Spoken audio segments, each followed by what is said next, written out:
Bienvenue dans cette série de podcasts où je vous propose des textes inspirants afin de vous faire réfléchir et grandir. Le dialogue bref de deux bougies sur la vie. Deux bougies étaient disposées l'une près de l'autre. La première était jeune, grande et d'une grande beauté. La deuxième était courte et âgée. Il ne lui restait plus qu'un petit bout fondu à bien plus que la moitié. La jeune bougie se savait belle, surtout quand elle se comparait à la vieille voisine presque entièrement consumée et ratatinée. Les deux bougies étaient toutes seules. Comme il n'y avait personne d'autre à qui converser, la jeune se tourna dédaigneusement vers son aînée. « Qu'est-ce que tu fais ici ?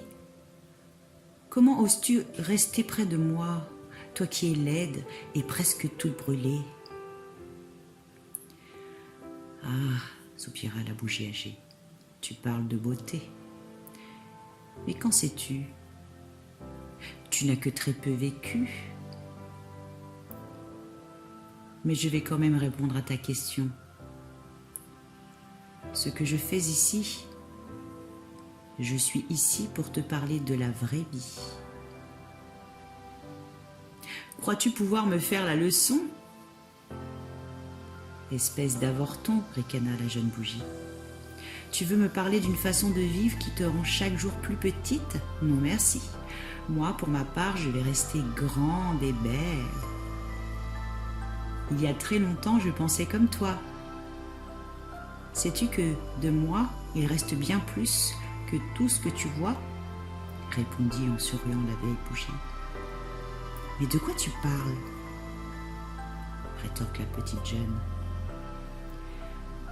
Toute cette lumière, toute cette vie que j'ai pu partager avec les autres, tous ces souvenirs déposés au cœur des gens, tandis que je les côtoyais. Lumière et vie, que veux-tu dire ?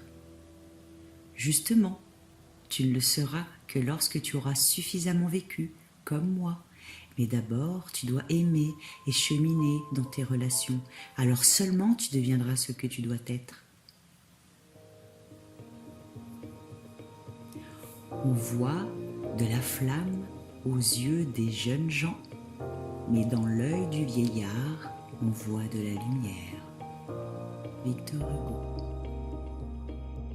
Je suis Aurore Le Breton, sophrologue spécialisée dans la gestion du stress et du sommeil, et j'accompagne les femmes dévouées à leur travail à reprendre soin d'elles afin qu'elles soient actives tout en étant sereines. Donc maintenant, il ne te reste plus qu'une chose à faire. Si ce podcast t'a plu, aime, commente, partage, agis. À très bientôt.